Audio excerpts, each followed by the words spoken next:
Hello, how are you, my dear students? Welcome to the beautiful channel Padhai Ka Kavach. Myself, Tosip sir.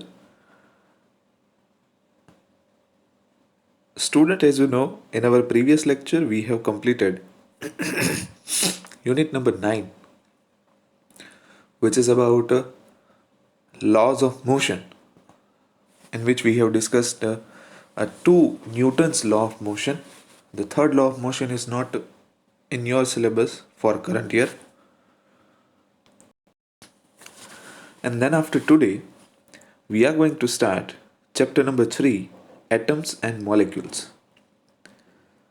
As we know, there are three separate sections inside the science textbook: physics, chemistry, and biology.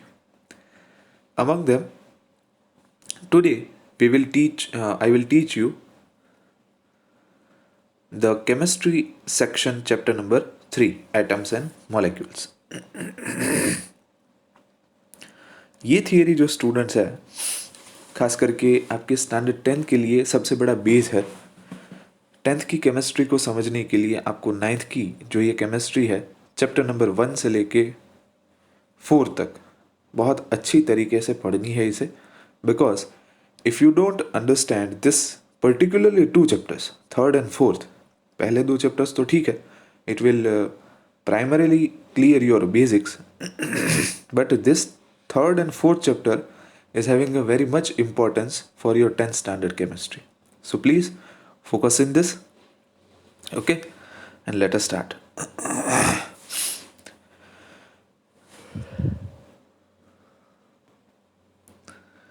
Ancient Indian and Greek philosophers have always wondered about the unknown and unseen form of matter. As we already know about the 3 states of matter, student, in a chapter number 1, solid, liquid, and gaseous. These 3 forms of matter having their distinct properties regarding their volume, shape, flexibility, hardness, toughness, as well as in form of intermolecular force. पहले के जो भारतीय और Greek के philosophers थे, उनको बड़ी उत्सुकता रहती थी कि जो भी पदार्थ का अनदेखा हुआ एक भाग है और अनजाना हुआ जो भाग है, उसके बारे में वो काफ़ी सोचा करते थे. The idea of divisibility of matter was considered long back in India around 500 BC, यानी कि बिफोर क्राइस्ट के टाइम पे मैटर के डिविजिबिलिटी के आइडिया को स्वीकार किया गया, वो भी भारत में. An Indian philosopher Maharshi कणंद postulated that if we go on dividing matter, padarth, we shall get smaller and smaller particles. Ultimately, a stage will come when we shall come across the smallest particles beyond which further division will not be possible. He named these particles परमाणु. भारतीय philosopher, मनोवैज्ञानिक जिसे कहते हैं, महर्षि कणन ने postulate किया, एक ऐसी थियरी दी कि भाई अगर हम किसी भी पदार्थ को डिवाइड करते जाए, किसी भी पदार्थ के भाग करते जाए, तो हम उसके छोटे से छोटे कण को जो है वो ऑब्टेन कर सकते हैं. फाइनली, यानी कि at the end of this division a stage will come when we shall come across the smallest particles beyond which further division will not be possible. आखिर में एक ऐसा स्टेज यानी कि फाइनल स्टेप आता है कि जिसके बाद जो है वो उसके भाग नहीं हो सकते.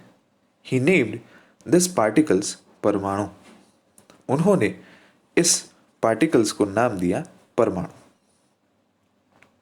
यानी कि महर्षि कणंद ने पदार्थ के जो है भाग करने की थियरी, बेसिकली उसका ओवरव्यू दे दिया कि अगर हम किसी भी पदार्थ को उसके टुकड़े करते जाए और उसके छोटे से छोटे पार्टिकल तक पहुंच जाए, और एक स्टेज ऐसा आता है कि हम ऐसे छोटे टुकड़ों के ऊपर आ जाते हैं उस पदार्थ के कि उसके आगे उसका जो विभाजन है वो शक्य नहीं है.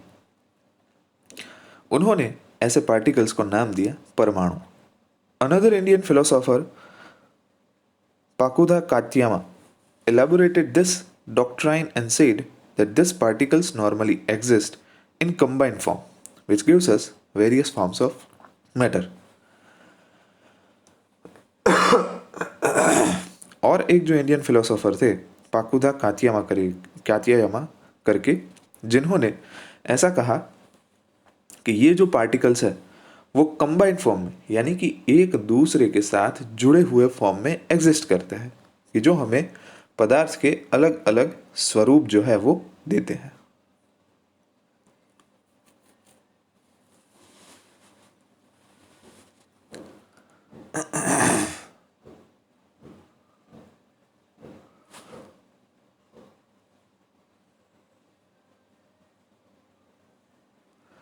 Around the same era, ancient Greek philosophers Democritus and Leucippus suggested that if we go on dividing matter, a stage will come when particles obtained cannot be divided further.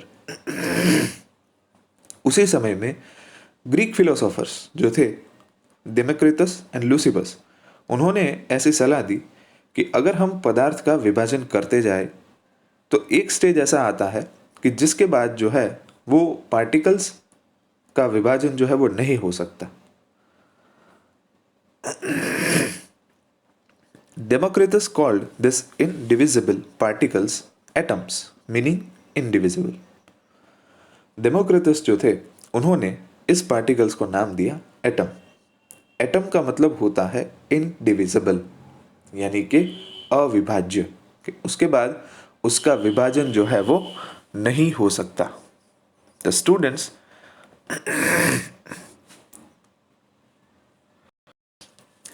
ये थी basic theory about the division of particles. अब आप समझ ही गए होंगे कि इन दो examples से, एक तो महर्षि कणन और पाकुदा कात्यायमा जो हमारे भारतीय फिलोसोफर्स थे, उन्होंने भी सेम थियरी दी.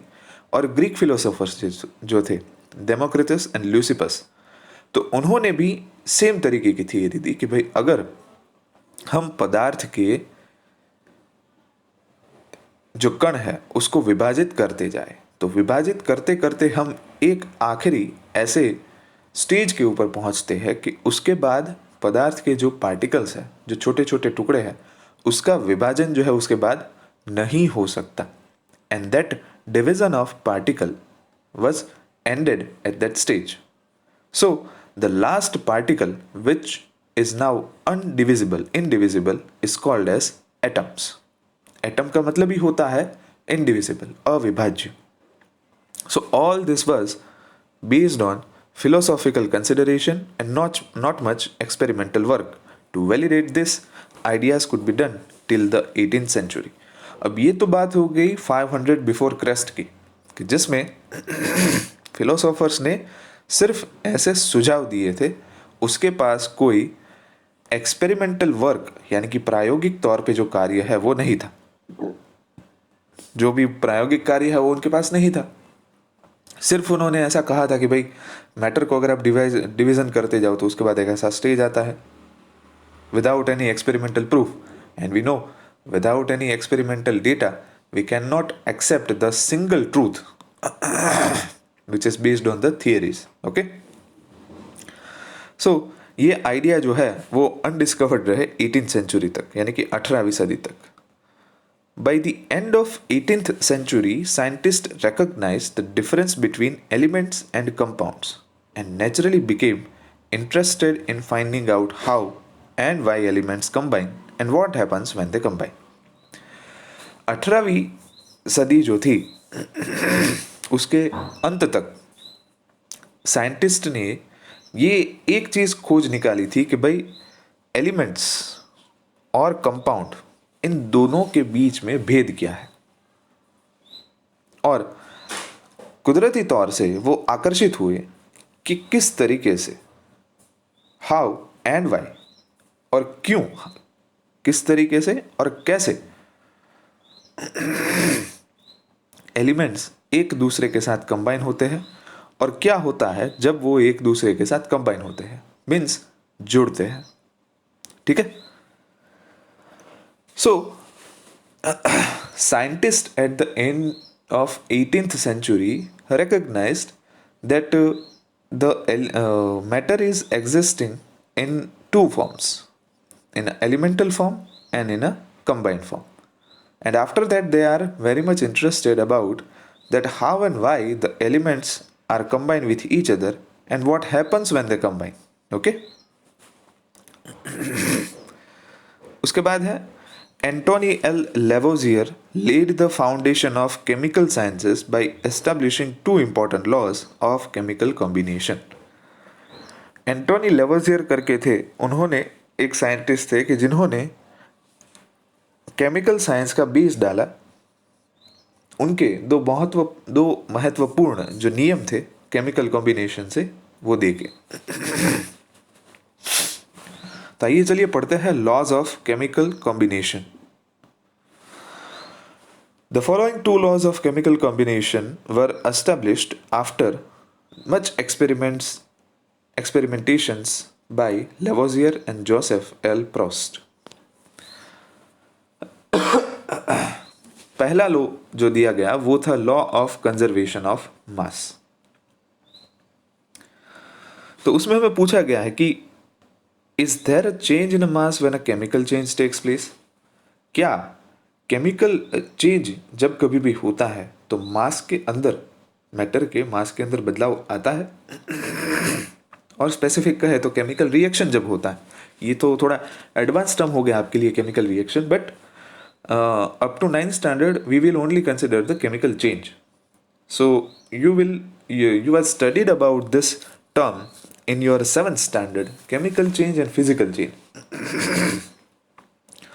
फिजिकल चेंज का मतलब होता है कि बाहरी दिखाव में फ़र्क होना, मतलब किसी भी पदार्थ के शेप में, साइज़ में, उसके दिखाव में जो है वो फ़र्क होना। जैसे कि पहले अगर पेड़ सीधा हो, बहुत ही बड़ा पेड़ हो, और 2 दिन बाद उसे काट दिया जाए तो उसकी साइज़ में फ़र्क आ जाता है। So it is a physical change, not a chemical change.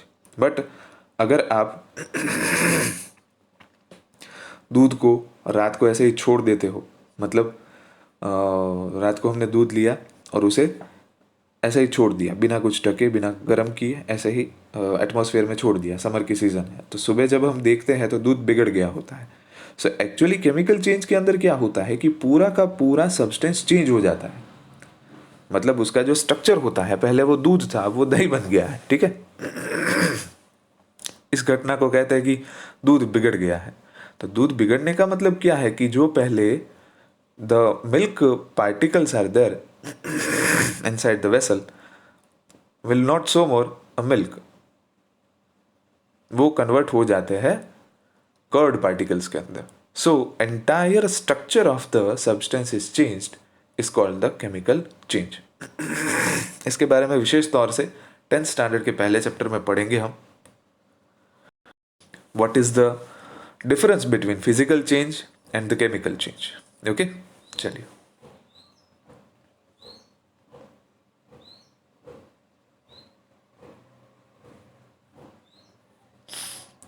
यहाँ पे एक एक्टिविटी की गई है। Let us consider this activity. Take one of the following sets X and Y of chemicals. यानी कि हमें 2 अलग अलग वेसल्स के अंदर केमिकल्स लेने हैं जिसमें नाम दिया गया एक्स एंड वाई। पहला जो हमें लेना है वो है कॉपर सल्फेट, CuSO4। इसे क्या कहा जाता है? CuSO4। Just a second.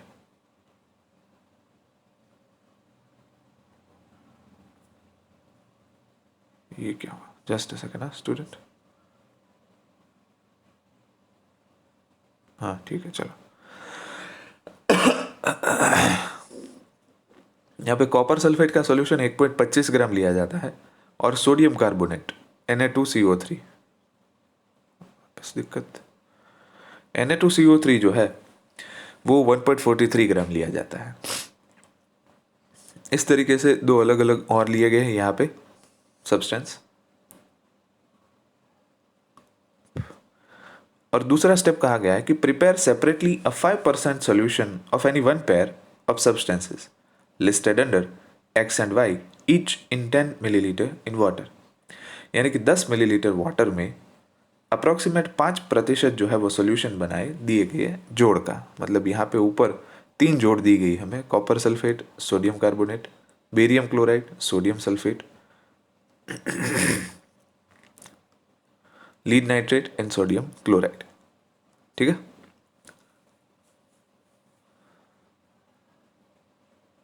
उसके बाद कहा गया है कि take a little amount of solution Y in a conical flask and some solution of X in a ignition tube. तो इग्निशन ट्यूब का मतलब होता है जिस ट्यूब को हम फ्लास्क के अंदर डालेंगे। ठीक है। Hang the ignition tube in the flask carefully. See that the solution do not get mixed. Put a cork on the flask. यानी कि इस इग्निशन ट्यूब को जो है वो हमें इस फ्लास्क में डाल देना है। ये ध्यान रखना है कि वो दोनों जो X और Y केमिकल से एक दूसरे के साथ मिक्सअप ना हो जाए। ठीक है। और ऊपर से कॉर्क को यानी कि ढक्कन को लगा देना है।